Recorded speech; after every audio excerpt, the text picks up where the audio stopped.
Okey, kita live sekarang ya. Saya akan tekan live.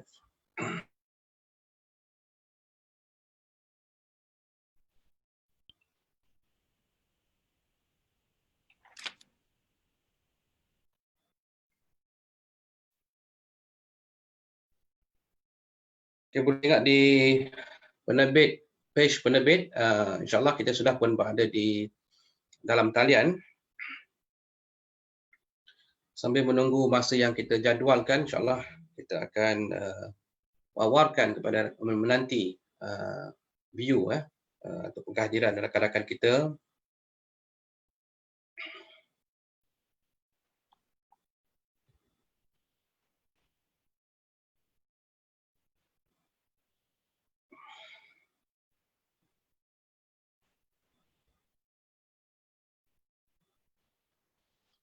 Okay. Sama-sama kita menanti rakan-rakan dan juga penonton untuk bersama-sama kita pada pagi ini ya. Kita sudah pun berada di dalam talian bersama panel kita. InsyaAllah kita menanti ya 2-3 minit lagi sambil menanti view yang signifikan untuk kita memulakan diskusi kita pada pagi ini. Sambil-sambil itu ya, saya mencadangkan kepada yang menonton untuk tekan butang like ke page kita dan juga share siaran langsung ini kepada rakan-rakan anda ya, supaya lebih ramai yang mendapat manfaat daripada perbincangan atau diskusi kita pada pagi ini. Mohon sharekan link kita ini insyaAllah.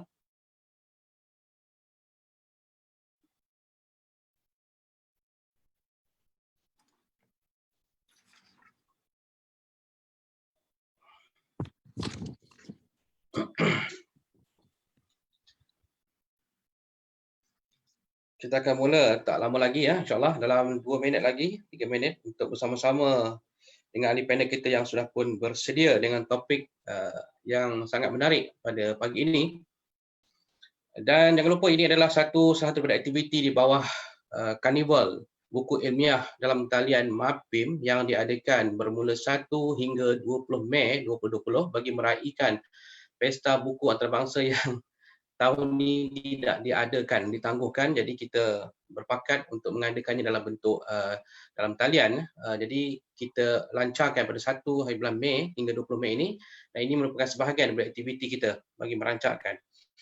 Anda boleh pergi ke MAPIM page untuk mendapatkan informasi, mendapatkan buku-buku dan juga pelbagai aktiviti di sana bagi meraihkan lagi ya karnival jualan dalam talian anjuran Majlis Penerbit Ilmiah Malaysia ya.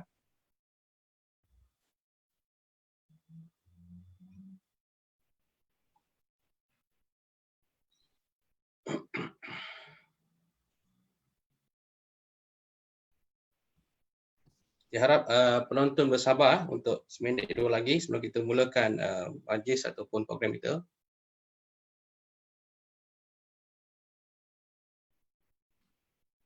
Sambil-sambil itu kita dapat juga ditonton melalui page UMP Holding and Group ya. Live ini dapat juga ditonton melalui saluran UMP Holding, page UMP Holding. Boleh ke sana jika ada yang melalui page tersebut.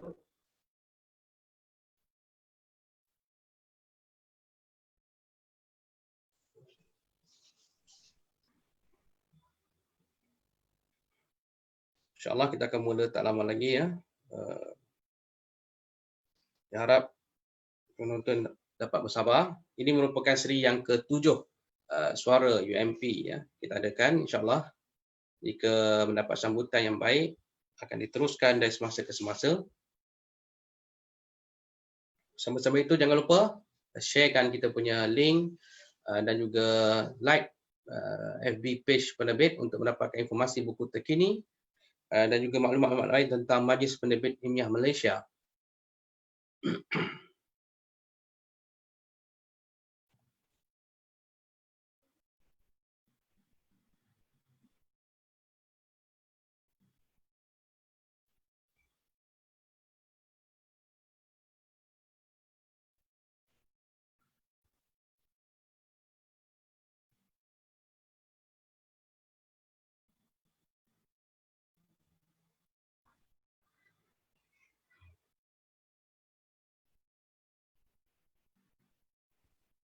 InsyaAllah ya, kita seminit lagi untuk menantikan masa yang kita janjikan, insyaAllah.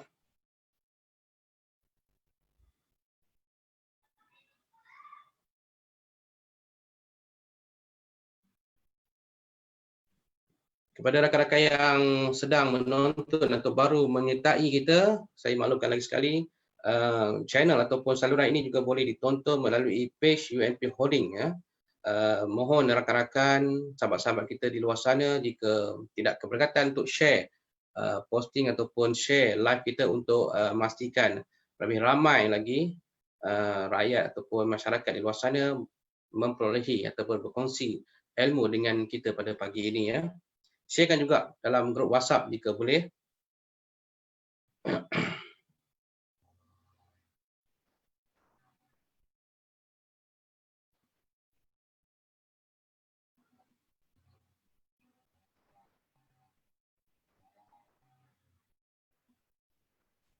InsyaAllah kita menanti sedikit lagi.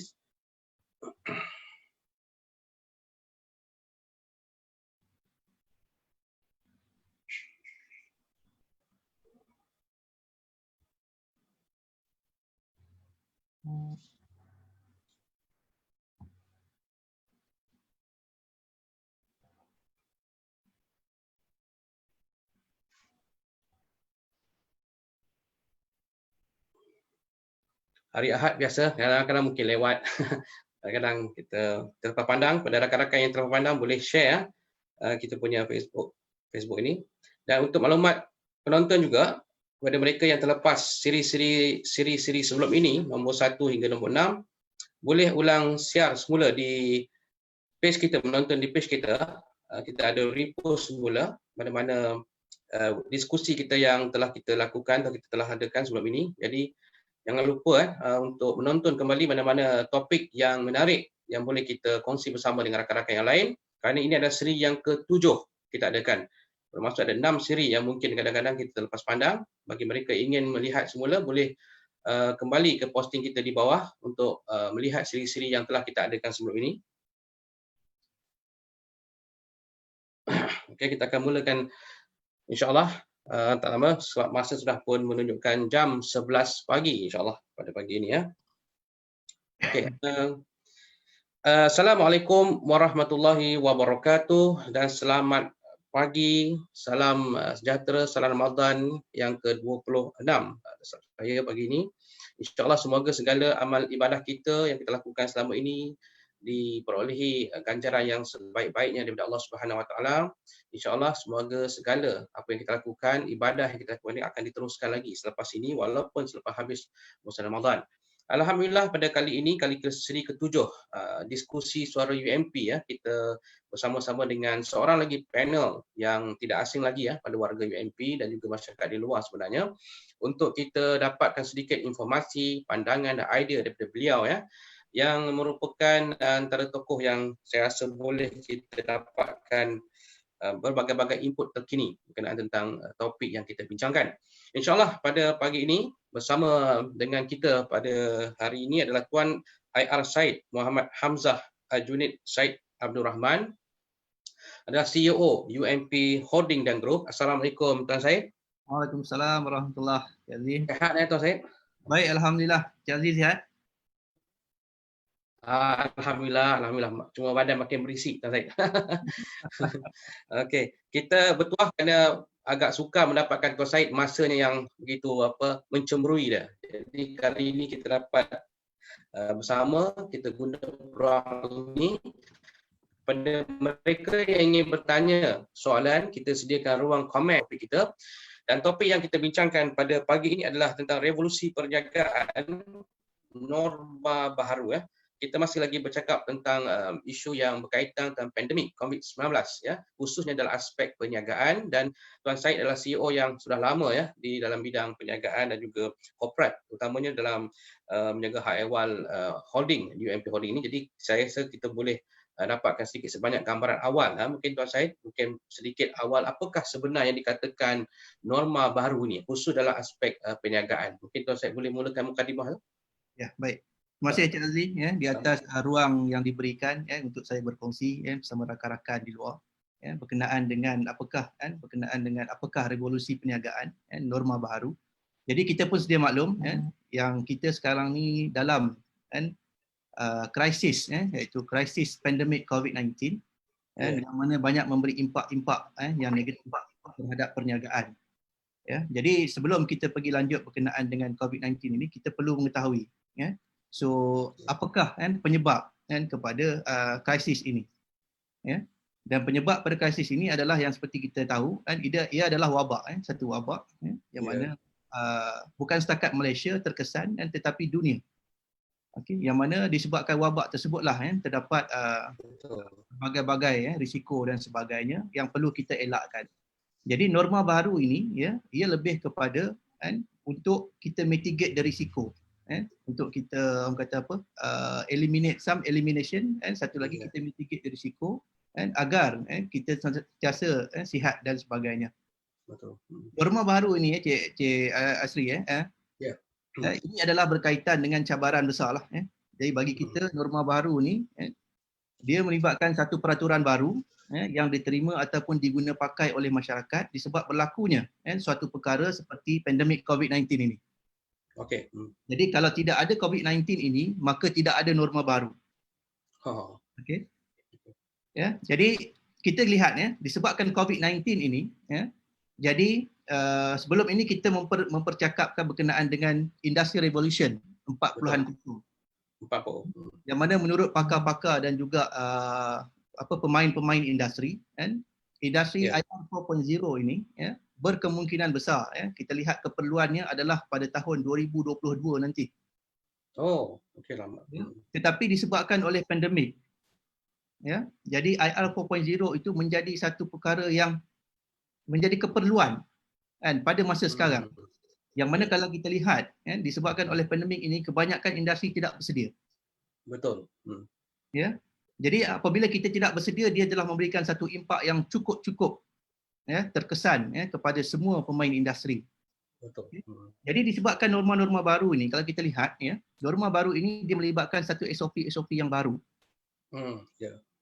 Okay. Jadi SOP yang kita sedia maklum iaitu penjarakan sosial, kebersihan diri, tiada perhimpunan. Okay. Jadi lepas tu tidak boleh keluar negara dalam tempoh tertentu. Jadi ini memberikan satu kesan kepada industri yang mana disebabkan SOP baru inilah jadi industri terpaksa meningkatkan perbelanjaan. For example macam penyerakan sosial. Jadi kalau macam di kedai-kedai selalunya kita tidak menghalang kita punya pelanggan untuk masuk dan juga untuk membuat pembelian, tetapi disebabkan oleh SOP yang baru ini, jadi kita terpaksa limitkan. Kita terpaksa limitkan. Jadi bila kita membuat bila keadaan tersebut berlaku, jadi pelanggan menjadi jemu untuk menunggu dan sebagainya. Jadi sale menjadi kurang. Kemudian kebersihan.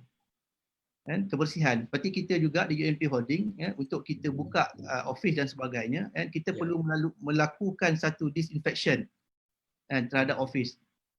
Dan juga benda itu sentiasa perlu dijalankan. Jadi ini juga melibatkan kos.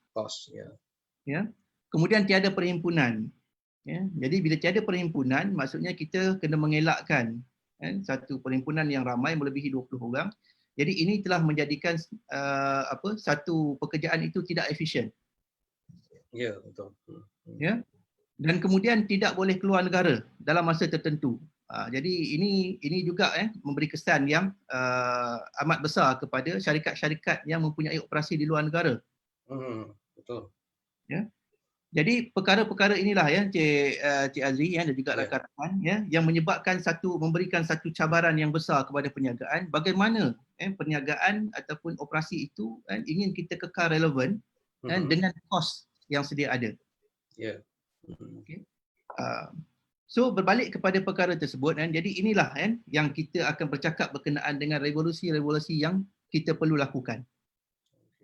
Okay. Jadi perniagaan tersebut tidak boleh seperti dahulu. Jadi perlu diubah cara agar sesuai dengan SOP sedia ada, dan berdasarkan SOP-SOP yang perlu kita ikuti ini, dan perniagaan itu tetap kekal relevan. Okey. So kalau maksudnya daripada pandangan Tuan Syed lah ya, sepanjang Tuan Syed berada dalam kita semua berada pada perintah kawalan terhad ya, seperti mana yang Tuan Syed sebut tadi, revolusi 4.0 tu sepatutnya ada 2 tahun lagi ya, tapi kita terpaksa awalkan, terpaksa menerima benda ni secara revolusi, secara mendesak ya. Jadi saya nak tanya pandangan Tuan Syed lah sebagai seorang yang dah terlibat lama dalam perniagaan. Apakah dalam konteks segmen-segmen perniagaan kita ada ini atau environment perniagaan kita sudah bersedia dengan realiti ni, ataupun kita perlu melakukan banyak pengubahsuaian terhadap kita? Macam adakah dia dah bersedia? Sebab kadang-kadang ada setengah perniagaan yang sudah bersedia kepada online, e-commerce dan sebagainya. Bagaimana pandangan Tuan Syed? Okey, untuk perniagaan-perniagaan yang kita lihat pada masa sekarang ni, kebanyakan kita lihat perniagaan yang terimpak besar disebabkan oleh ketidaksediaan kepada industri revolution 4.0 iaitu seperti tourism, perniagaan tourism dan leisure. Jadi disebabkan oleh pandemik ini, jadi ini adalah sektor yang paling dahsyat terkena. Kemudian aviation and maritime, termasuklah airline dan sebagainya, tidak dibenarkan untuk menjalankan operasi. Okay. Kemudian otomotif, otomotif pun terjejas kerana dalam keadaan pandemik sekarang ini, jadi rakyat lebih berhati-hati untuk berbelanja. Betul. Dan juga bank pun lebih berhati-hati untuk memberi pinjaman. Kemudian construction dan real estate, pun sama, kerana rakyat lebih berhati-hati untuk berbelanja. Kemudian manufacturing, manufacturing disebabkan oleh operasi SOP dan sebagainya, jadi manufacturing tersebut terpaksa kos terpaksa dinaikkan. Betul. Kemudian financial services and education, education sebab kita face to face sebelum ini education, jadi apabila berlaku pandemik ini, jadi kita tidak sempat untuk kita beranjak kepada online. Betul. Jadi masing-masing tidak ada platform. Kemudian oil and gas, seperti yang kita tahu, harga minyak sekarang turun. Betul. Dan oil and gas industri adalah paling terjejas juga. Tetapi potensi, yang mana apabila berlakunya pandemik ini, terdapat juga sektor-sektor yang ada peluang cerah ataupun ada opportunity. Seperti pertanian. Pertanian adalah disebabkan oleh food security. Betul. Yang mana kita memerlukan. Kemudian e-commerce, seperti yang Cik Azri katakan tadi, e-commerce. Siapa yang telah beranjak kepada e-commerce, dia tidak terkesan. Betul. Tidak terkesan. Kemudian ICT services. ICT services ini kita tahu, dia tidak memerlukan physical office. Kita boleh buat secara maya. Di rumah pun kita boleh kita boleh jalankan perniagaan online. And then personal and healthcare. Jadi disebabkan oleh pandemik ini, COVID-19, jadi masing-masing perlu menjaga kebersihan. Jadi sektor ini merupakan satu sektor yang yang mendapat keuntungan yang tinggi. Betul. Sekarang kita tengok hand sanitizer betul. Jadi tiba-tiba company yang tak pernah buat hand sanitizer pun buat dah juga. Buat. Dah boleh invest dalam sektor ni Betul ni. And then kemudian food processing dan juga retail. Jadi retail yang kita masukkan ini adalah e-commerce. E-commerce, E-commerce, yang mana yang ada orang kata kedai maya. Seperti di Lazada, di Shopee. Kedai maya. Dia mendapat manfaat yang banyak Mendapat manfaat yang banyak. And then kemudian medical supply and services. Ubat-ubatan, masih kerana kita masih memerlukan perkara ini. Jadi ini adalah sektor-sektor yang mana yang terjejas dan yang mana yang tidak terjejas, yang mana yang ada peluang. Jadi bagi sektor-sektor yang terjejas ini, jadi kita perlu mencari satu alternatif ataupun cara lain untuk kita migrate ataupun kita integrate dengan sektor-sektor yang tidak terjejas tadi. Betul. Jadi itulah kita tengok sekarang ni keperluan mendesak kepada offline business kepada online business. Sudah menjadi satu keperluan Menjadi satu keperluan. Okey. Dan kemudian kita lihat setiap perniagaan tersebut kan perlu diintegrate dengan perniagaan yang lain. Betul. Macam sekarang ni kan, kalau kita nak jual suatu produk kan, kita kena ada delivery services. Betul. Ya. Dulu orang datang jumpa kita, orang kedai kita, sekarang tak ada. Sekarang kita kena pergi jumpa pelanggan. Kan, kita kena deliver barang kepada pelanggan. Jadi kalau kita nak buat retail pun kan, kita kena integrate dengan delivery services. Maknanya kalau macam Foodpanda tu untung lah. Foodpanda untung. Ya. Foodpanda untung. Jadi delivery services ini pun salah satu perniagaan yang menguntungkan lah. Ya. Ya. Okey Tuan Syed, yang ada lagi penambahan? Okey. Jadi bagi kita yang untuk kita kekal sebagai satu perniagaan yang relevan, ada banyak perkara yang perlu kita fokus and area yang kita kena lihat. Ya. Yang pertama sekali adalah berkenaan dengan big data. Dulu kita pernah sebut berkenaan dengan big data, big business. Ya, betul. Okay. Jadi sekarang ini apabila berlaku pandemik COVID-19 ini, sesiapa yang mempunyai data customer mereka, mereka ini merupakan king, kita boleh katakan sebagai king. Raja sebab dia ada informasi yang diperlukan ya. Ada informasi yang diperlukan dan mereka tahu apa yang customer perlukan. Ya. Jadi itulah kepentingan big data supaya kita boleh bila jadi keadaan macam ni, jadi maknanya kita tahu apa yang customer kita perlukan dan kita boleh offer secara langsung kepada customer kita. Jadi maknanya walaupun kita tak buka kedai tetapi customer tetap dengan kita. Betul. Ya. Yang kedua adalah management revolution yang kita kena lihat.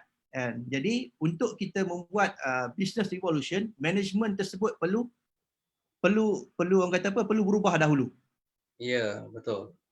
Ya, pengurusan perlu berubah. Jadi mindset perlu tukar. Betul. Mindset perlu tukar. Dan kemudian bisnes, cara penyampaian bisnes itu perlu berubah. Ya. Dan tidak boleh secara tradisional lagi. Mana kena banyak guna platform digital Digital. Digital dan juga any ada orang kata apa ways lah untuk kita sampaikan kita punya produk. Betul. Produk ni dia tak hanya orang kata apa bound kepada physical. Ya. Services seperti konsultansi juga merupakan satu produk. Ya. Tapi disebabkan oleh MCO dan sebagainya kan, kita tidak boleh pergi berjumpa pelanggan face to face. Jadi maknanya kita kena cari satu alternatif lain. Bagaimana kita tetap boleh menyampaikan kita punya produk itu kepada pelanggan dengan cara yang lain. Yang lain, betul. Kemudian satu lagi inovasi yang perlu kita lihat. Jadi inovasi ini bukan setakat inovasi dari segi teknologi. Inovasi ini juga melalui cara kerja, tata kerja dan sebagainya. Perlu membuat inovasi. Ya. Kemudian digital. Digital yang kita katakan tadi lah. Jadi digital emergency. Sekarang ni digital emergency. Betul. Yang mana bila berlaku pandemik ini, semua dah kena beralih kepada digital. Ada pilihan lagi Tuan Syed? Tidak ada pilihan. Ini merupakan necessary, keperluan. Ya, betul. Dulu dia menjadi pilihan, tapi sekarang ni adalah keperluan. Sekarang ni internet tu setiap rumah kena ada dah, bukan jadi satu benda yang mahal ataupun eksklusif. Betul. Macam dulu macam orang dulu kan, kalau siapa ada TV tu kira mewah lah tu, televisyen. Ya, betul. Kita pergi ke rumah orang untuk nak TV saja kan. Sekarang ni kita tengok rumah tu memang dah ada TV, jadi keperluan lah TV tu. Tak ada TV orang kata bukan rumah ni. Betul. So sekarang ni internet dah jadi macam TV lah. Dia jadi keperluan. Jadi keperluan.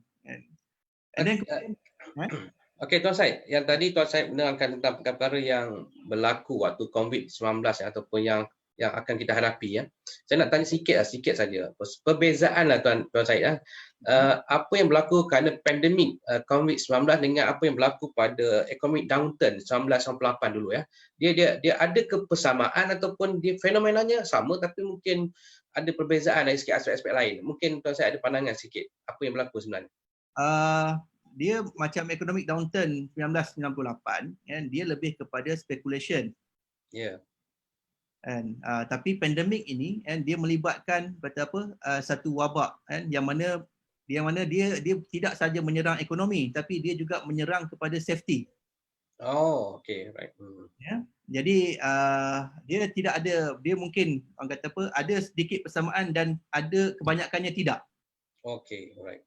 Okey. Mana cabarannya lebih sukar pada kali ini. Lebih sukar. Dan kalau kita lihat kan report daripada Bank Negara kan bagi kuartal 1 kan pertumbuhan ekonomi kita menurun kan kepada 0.7%.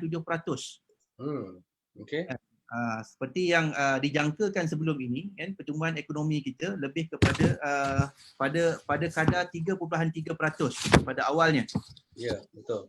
Tapi menurun secara mendadak kan dalam kuartal 1 kan kepada 0.7%. Tetapi kalau kita lihat impak yang paling besar China. China merekodkan GDP sebanyak negatif 6.8%. Ya. Jadi maksudnya kalau kita orang kata apa China dia terimpak pada awal dan kemudian dia keluar daripada pandemik ini. Okey. Tetapi perlu kita ingatkan sekiranya dia dapat keluar pun negara-negara lain masih lagi berhadapan dengan dia. Jadi itulah menyebabkan orang kata apa economic downturn ataupun economic recession. Ya. Mana kalau kita lihat dari aspek kepimpinan korporat saya lihat jika dahulu kepimpinan korporat berhadapan dengan economic downturn, dia kena ada sesuatu skill ataupun kompetensi untuk berhadapan dengan realiti baru. So apakah pada pengetahuan saya kompetensi seorang CEO, seorang pengurus besar yang menjaga hak ehwal perniagaan ini yang perlu ada dalam menghadapi new normal ni? Sebab pasti ada kemahiran, skill yang ada. Okey, boleh tuan saya beri sikit pandangan. Kalau di UMP Holding saya kongsikan di UMP Holding apa yang kita lakukan adalah kita respon dengan cepat. Dan apabila terjadi pandemik pada kata apa Januari, hujung Januari. Jadi di UMP Holding kita telah respon terhadap perkara tersebut dan saya telah highlight kepada semua staf ataupun warga UMP Holding dalam saya punya amanat pada Februari 2020 dan saya kongsikan berkenaan dengan VUCA iaitu dunia VUCA. Kalau kita faham VUCA ni berkaitan dengan volatility, uncertainty, and then complexity dan juga ambiguity. Yang mana VUCA ni digunakan oleh ARMY di US dulu. Konsep tu digunakan oleh ARMY tentera. Oleh ARMY, konteks ketenteraan. Yang mana dia wujudkan satu orang kata apa ketidaktentuan bagaimana kita nak bertahan di sebalik ketidaktentuan. Okey. Jadi starting daripada keadaan tersebut selepas saya kongsikan berkenaan VUCA tersebut jadi kita telah come up dengan beberapa strategi. Okey, yang mana untuk kita menghadapi ketidaktentuan ini jadi kita kena ada strategi yang baik. Okey, dekat UMP Holding apa yang kita lakukan adalah kita teruskan kepada agile learning. Menarik. Dan kemudian kita adapt kepada ambiguity. Dan apa-apa ketidakjelasan itu kita buat adaptasi. Okay. Kemudian kita bangunkan strategic thinking strategically. Oh, itu untuk semua staff ataupun level-level? Okey, baik. Dan kemudian kita dorong mereka untuk drive to execute. Jadi maknanya kita memimpin untuk melaksana.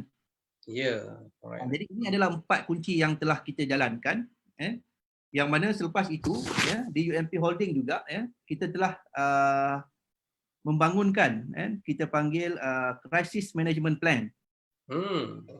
Yang mana kita melihat kepada faktor-faktor ataupun risiko-risiko yang akan berlaku dan sekiranya pandemik ini berluasa. Jadi dalam kita punya crisis management plan tersebut kita lihat risiko dan juga kita come up dengan satu mitigation plan. Bagaimana kita nak mitigate risiko-risiko luar dan bagaimana kita nak eliminate ataupun kita nak hapuskan risiko-risiko dalaman. Risiko luar ni seperti yang kita maklum seperti government iaitu perintah berkurung, perintah PKP kemudian environment dari segi legalnya bagaimana dan sebagainya internal ni berkenaan dengan operasi kita segi financial kita so dari segi customer dan sebagainya. Jadi itu yang kita boleh eliminate dan kita boleh control kita cuba come up dengan satu plan yang komprehensif. Okey. Jadi di sebalik plan tersebut jadi kita come up dengan berapa strategi. Di UMP Holding ini kita ini respon daripada COVID-19 tadi COVID-19 kan. Bila kita tengok COVID-19 dan juga kita kaji kan, untuk kita keluar daripada COVID-19 ini kan, dia makan masa yang lama. Betul.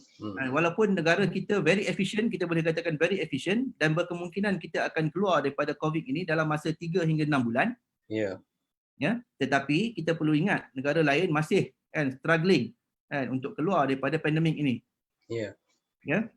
Jadi kita merasakan kan world economic recession ini akan berlaku. Dan new normal ini akan berterusan sehingga 1 hingga 2 tahun. Oh, panjang masa dia. Mana bukan seperti yang kita jangkakan 6 atau 5 bulan ya. Tak kan, sebab kita nampak new normal ini akan berlaku sehinggalah kita mendapat penyelesaian kepada COVID ini, iaitu vaksin. Yeah. And just bila kita dapat vaksin sahaja, jadi kita dah boleh kita dah boleh lupakanlah buat seketika. Jangan wujud pandemik baru lagi sudah yang tak dapat jumpa lah. Betul. Okey. Jadi kalau saya boleh kongsikan antara strategi yang kita jalankan, yang pertama sekali kita continuous human capital development. Jadi dalam keadaan PKP ini, apa yang kita buat, kita schedulekan staff-staff kita untuk mengikuti latihan-latihan secara online. Okey, alright. Ini yang paling penting saya nak dengar tu. Latihan dari segi mana membangunkan kapasiti staff yang sedia ada ya. Ya. Jadi setiap hari diorang ada latihan. Dia kena ikuti. Dan kemudian kita reskilling ataupun kita upskilling. Reskilling ni maksudnya selepas kita melihat kepada bisnes-bisnes kita dan kita jangkakan ada beberapa bisnes yang memang tidak akan relevan lagi dalam masa 1 hingga 2 tahun. Okey, yang mana terpaksa kita eliminate. Okey. Jadi akibat kita eliminate bisnes tersebut, ya, kita hapuskan bisnes tersebut, jadi kita perlu transfer staff untuk lakukan perkara-perkara yang lain. Jadi apa yang kita lakukan adalah kita reskilling kita punya staff untuk support kepada bisnes-bisnes yang lain. Ya, betul. Okay. Kemudian kita juga telah membuat penyesuaian kepada bajet tahun 2020 yang mana kita melebihkan kepada teknologi. Okey. Sebelum ni ada juga yang kita bajetkan kepada physical renovation dan sebagainya jadi kita buat penyesuaian semula, jadi kita invest dalam teknologi. Dan kemudian apa yang kita lakukan, yang pertama sekali yang kita lakukan adalah kita protect the cash. Okey, alright. So saving apa yang kita ada tu kita simpan dahulu. Kita simpan dahulu sebab pada awalnya kita jangkakan pandemik ini paling efisien kita boleh keluar pun dalam masa 6 bulan. Okey, right. 6 bulan. Tetapi kita perlu lihat juga norma baru ini yang banyak mengikatkan kita, masih juga kita tak boleh larilah pada perkara tersebut. Okay. Seterusnya continuous marketing. Walaupun dalam keadaan PKP ini kita tetap perlu menjalankan marketing supaya customer kita tetap bersama kita. Okey. Tapi marketing tu dia dari seginya dah berubah ke ataupun kekal dengan cara konservatif? Tak. Marketing ini kita dah balik kita menggunakan social media dan juga lebih kepada online lah. Online okey. Dan juga kita membuat CSR iaitu bantu frontliner dan sebagainya. Itu adalah salah satu marketing lah yang kita lakukan. Jadi dengan strategi-strategi ini apa yang kita harapkan adalah kita boleh bertahan. Perniagaan kita ini boleh bertahan. Itu saja yang kita harapkan. Kita nak survive dulu ya. Kita nak survive dulu. Kita dah tak boleh fikir pasal kita punya mimpi, dream kita. Nak grow tu nanti dulu ya. Kita nak bertahan apa yang ada. Ya, nak bertahan apa yang ada. Dan yang paling penting sekali yang kita nak adalah staff kita tetap dengan kita. Kita tak nak ada orang kata apa pembuangan kerja dan sebagainya, tak. Sebab staff ini merupakan aset syarikat. Betul. Sebab kita dah invest banyak, kita dah hantar dia training dan sebagainya. Kemahiran ni pun dah ada kan. Ya, dalam keadaan sekarang kalau kita ambil satu keputusan yang bagi saya kurang bijak lah kalau kita buang staff kita, sebab investment dah banyak kita buat. Saya lihat memang sangat responsif ataupun respon holding terhadap pandemik ni, saya nampak begitu pantas sebenarnya dari segi pembangunan modal insan dia, latihan kepada staffnya dan juga environment budayanya, saya nampak boleh dicontohi ya. pada pandangan Tuan Syed lah, dari aspek contohnya sekarang ni pasti peniaga-peniaga kecil yang berurusan dengan kita, berurusan dengan universiti, berurusan holding, mungkin terjejas, mungkin ada yang terganggu. Ada tak nasihat bagi mereka IKS khususnya ataupun syarikat-syarikat kecil ni untuk beroperasi dalam keadaan COVID-19 ni? Okey. Baik. Ya, seperti yang kita bincangkan tadi ya, kan. Kalau untuk peniaga-peniaga kecil ni memang kan kita nampak memang cukup terjejas. Ya, kerana peniaga kecil kita tahu kan mereka ini lebih kepada offline business. Ya. Ya. Jadi disebabkan oleh PKP ini ya, jadi kebanyakan peniaga-peniaga kecil ini tidak boleh beroperasi. Betul. Kita ambil contohlah ya. Peniaga goreng pisang. Ya. Makcik Kia Makcik Kia yang goreng pisang, jual goreng pisang. Jadi sepanjang PKP ini dia tidak boleh berniaga. Dan peniaga-peniaga kecil ini mereka juga mengharapkan mereka boleh gain profit yang banyak sewaktu bazar Ramadan. Ya. Tetapi disebabkan oleh pandemik COVID-19 ini jadi pasar Ramadan tidak dibenarkan untuk beroperasi. Diadakan. Operasi, betul. Jadi nasihat saya kepada mereka mereka tetap boleh beroperasi tetapi mereka perlu berubah daripada offline kepada online. Okey. Ya. Dan mereka boleh menggunakan platform-platform yang available. Ya, contoh sebagai social media, Facebook. Ya. Dia boleh jual melalui Facebook. Dia boleh jual melalui Instagram. Ya, IG. Ya. Dia boleh jual melalui Lazada, Shopee dan sebagainya. Tetapi di samping itu kita lihat jualan satu perkara. Ya. Tetapi untuk orang mengetahui produk kita kena membuat marketing. Marketing, betul. Marketing is very important. Marketing yang akan lead kepada sale. Kalau kita hanya buka kedai, kita tak panggil orang untuk datang lihat kedai kita, orang pun tak tahu. Tak kenal Tak kenal. Kadang-kadang orang tengok je kedai tapi dia tak ada banner. Orang tak tahu dia jual apa. So kalau pada pandangan Tuan Syed, marketing pada masa kini bagaimana merelevankan diri dia? Adakah kita memperbagaikan platform sedia ada ataupun skill yang ada? Contoh sekarang kita lihat dah ramai dah kena buat video, nak jual produk pun kena buat video sendiri, editing sendiri. Apakah itu elemen-elemen baru selepas berlakunya COVID ini dari segi marketing? Ya. Marketing kalau kita lihat marketing yang paling berkesan ini adalah mouth to mouth. Ya, betul. Testimoni. Mulut ke mulut, ya. Jadi kalau kita lihat peniaga-peniaga yang mana yang efektif ni, yang efisien ini, apa yang dia lakukan adalah dia minta review daripada customer sebelum itu. Ya, betul. Dan kemudian mereka sekarang ini kalau kita lihat orang kata apa, trend sekarang ni adalah viral. Betul, viral, ya. Daripada testimoni tersebutlah kita boleh viralkan kepada media. Media lain melalui WhatsApp dan sebagainya, minta share daripada kawan-kawan. Dan kadang-kadang tak sedap sangat pun tetapi disebabkan oleh viral tersebut orang nak mencuba. Tetapi lagi satu saya nasihatkan kepada peniaga sebab kadang-kadang ada kita ni baru berniaga kalau boleh kita dapatkan feedback daripada kita punya customer untuk kita improve kita punya produk. Okey. Be humble jangan kita orang kata apa ego mendengar feedback dan sebagainya dan kita takut untuk bertanya. Bila kita takut untuk bertanya pelanggan, maksudnya kita orang kata apa, kita tidak bersedia untuk improve kita punya produk. Ya, betul. Untuk pergi jauh kita perlu menerima pandangan daripada pelanggan sendiri Betul. Sebab kita jual ini bukan ikut cita rasa kita. Betul. Kita kena ikut cita rasa pelanggan. Mungkin bagi kita adalah terbaik tetapi bagi pelanggan kita adalah ianya kurang memuaskan. Betul.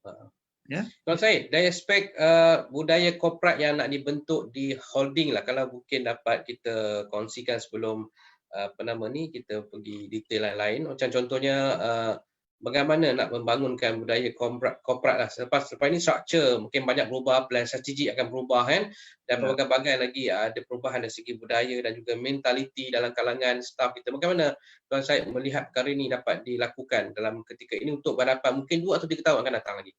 Okey, baik. Jadi berkenaan dengan budaya budaya ini merupakan satu perkara yang kita perlu bentuk di syarikat. Jadi sebelum ini pun saya pun pernah menekankan berkenaan dengan budaya. budaya yang kita nak buat adalah budaya orang kata apa, kata work by performance. Work by performance, right. Orang kata apa, high performance High culture. performance culture. Jadi kalau kita lihat dalam keadaan sekarang ini kan, COVID-19 dan sebagainya kan, kita boleh bekerja di rumah secara efektif. Betul. Kan, yang mana kan dia punya delivery tu sama kan, seperti kita di pejabat. Jadi apa yang kita nak masukkan kepada kita punya staff ini adalah kan, sekarang ni working by performance, not existent. Okay.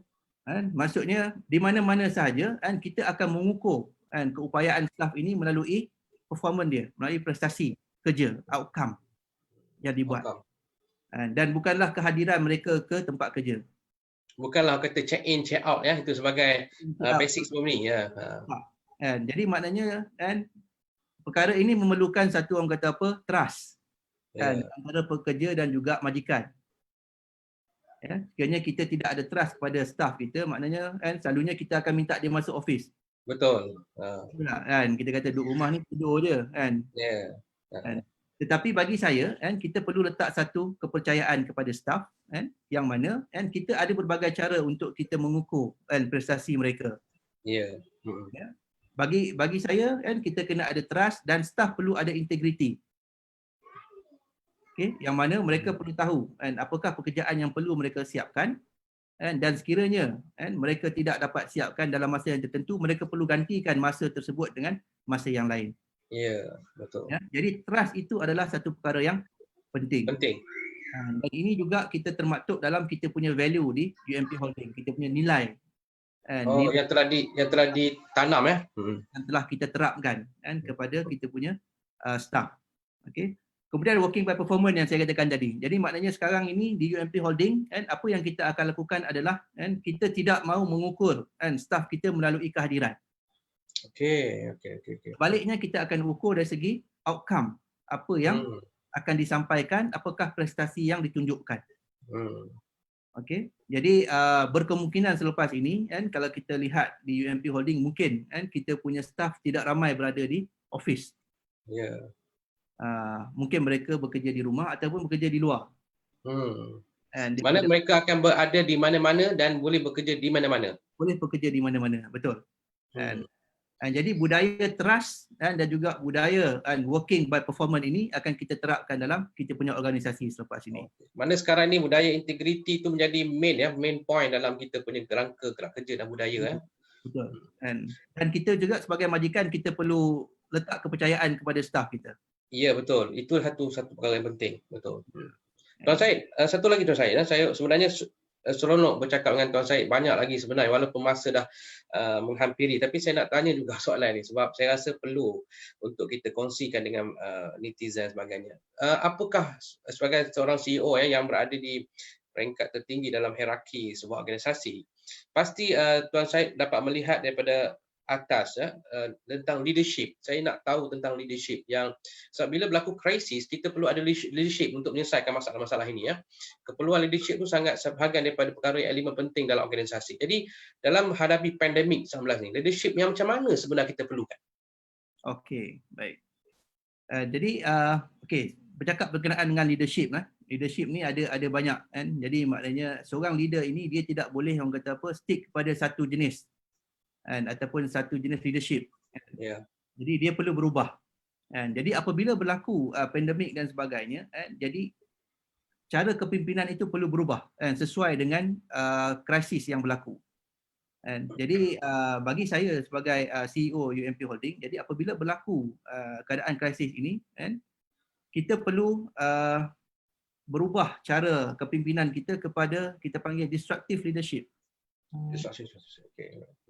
Okey, yang mana kita perlu melihat kan apakah orang kata apa impact yang akan terjadi kan kepada kita punya syarikat dan bagaimana kita nak sesuaikan kan dengan operasi syarikat. Ya. Jadi bagi saya seorang leader ini dia perlu bersama-sama dengan tim. Okey, jadi dia tidak boleh hanya mengarahkan daripada atas tetapi dia perlu bersama dengan pasukan untuk memikirkan bagaimana cara yang terbaik Menyelesaikan masalah. menyelesaikan satu masalah.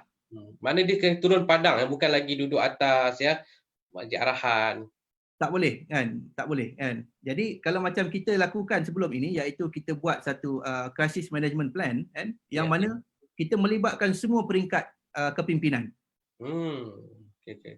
Daripada bawah daripada staf sokongan sehinggalah kepada pimpinan tertinggi iaitu CEO. Kita duduk bersama dan kita lihat apakah risiko-risiko yang bakal berlaku. Sebab kadang-kadang kita di peringkat atas ni kita hanya melihat satu layer. Ya, betul. Kita melihat dari segi pengurusan, tetapi dari segi pelaksanaan kita kurang mahir. Betul. Yang tahu apa yang berlaku dekat lapangan ini adalah kita punya staf-staf yang bekerja di bawah, ya. Di bawah. Jadi kita juga perlu mendapatkan respon daripada mereka. Mana sekarang itu antara ciri leadership yang perlu yang bukan hanya melihat aspek di peringkat pengurusan tertinggi, tapi dia perlu melihat holistik, keseluruhan struktur dia punya company. Dan juga selepas kita jalankan, setelah kita buat management plan ini so tugas seorang leader ni adalah untuk menyampaikan supaya bukan setakat level pengurusan saja yang faham. Jadi level pelaksanaan perlu faham juga. Apakah kita punya strategi-strategi yang akan kita jalankan.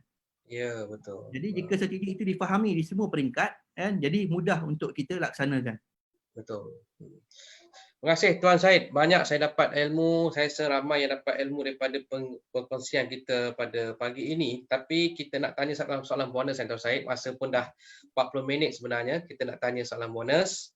Mungkin Tuan Syed sepanjang PKP ataupun arahan kita kawalan terhad ini, mungkin Tuan Syed ada membaca, saya lihat membaca buku yang menjadi panduan Tuan Syed. Mungkin Tuan Syed boleh kongsi sikit sempena karnival buku ilmiah ni, apa buku yang Tuan Syed baca ataupun apakah pengajaran yang kita perolehi? Semasa PKP ini ada satu buku yang saya baca, iaitu kalau saya boleh kongsikan. Silakan Tuan Syed. Tajuknya adalah Hit the Ground Running. Oh, okay. Alright. Itu hasil penulisan daripada Jason Jennings. Okay. Iaitu Hit the Ground Running ini adalah menceritakan berkenaan dengan CEO-CEO. Oh, okay. Pengalaman CEO-CEO yang terbaik, yang boleh dirumuskan sebagai terbaik. Yang merangkumi pelbagai cara. Jadi CEO ini ada yang dia buat turn around kepada company. Ada CEO ini yang dia garapkan satu value, nilai di dalam syarikat. Okey. Dan yang paling saya suka adalah satu cerita berkenaan dengan CEO kepada Hanover Insurance Group. Okey. Itu Frederick Eppinger. Terkenal tu. Frederick Eppinger ini apa yang dia lakukan semasa dia dilantik sebagai CEO kepada Hanover Insurance Group ni, pada waktu tersebut Hanover Insurance Group ni dalam keadaan yang hampir bankrupt. Oh, hampir bankrupt ya. Hampir bankrupt. Okey. Jadi perkara pertama yang Frederick Eppinger ni lakukan adalah dia gain belief daripada employee. Oh, okey. Alright. Jadi maknanya dia pergi, dia dapatkan kepercayaan dulu sebab dia adalah orang yang baru, orang luar. Betul. Bukannya dari dalaman. Dia adalah CEO luar yang dilantik untuk menerajui Hanover Insurance Group.